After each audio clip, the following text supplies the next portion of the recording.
Assalamu alaikum rahmatullahi wa barakatuh. How's everybody doing tonight? This is Abdul Kabir.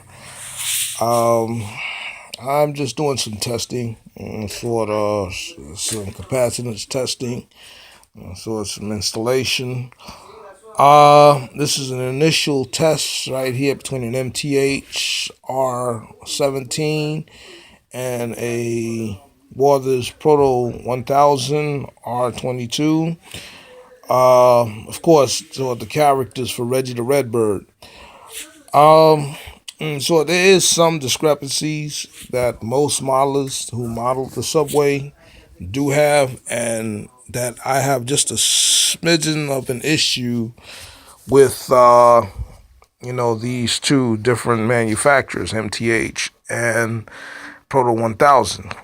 MTH, they have an actual size where the subway, is at the proper height, whereas Warthers Proto 1000s R22 and R21 version, as well as the R7, their R17 version, sits a little higher than both of the two.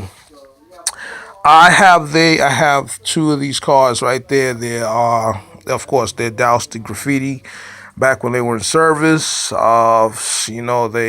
felt mercy to, the times, when they were in service. With tagging the trains or whatever. And so they another discrepancy with most of these models is the couplings. The couplings are just a little bit different, and sort of when I got the cars, and so the couples were extended out just a little further. Same thing with the Proto 1000. Now with some modification, you can have, you can recess the coupler as well as fabricate an electric portion on the bottom. MTH, they did not spare sort anything on detail. They're properly detailed, so with the cars. So it's pretty. They really went the extra mile with the cars. And sort of now I can say both of the models as far as the width. If you are a rivet counter, you would know that the cars are a little bit narrower, than what MTH and Proto 1000, has to offer. It's a lot narrower, but it would have cost a lot more. The machinery, and it would have really went, tapped into your pocket, to really do something just a little bit more prototypical. So we're reaching out to a lot of manufacturers to kind of like really, step up the, their go the extra mile for some of us that are actually rivet counters that are willing to spend the money, for more of a prototypical type issue. But then you also got to factor in with what's called captive region modelers. They want some things out there at the exact look or whatever, to the trains.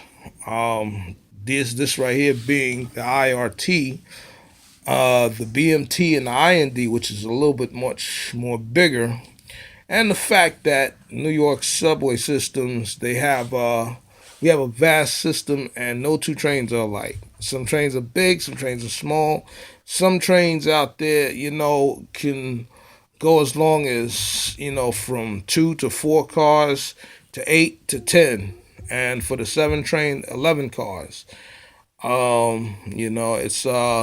It can be costly and it's well worth it.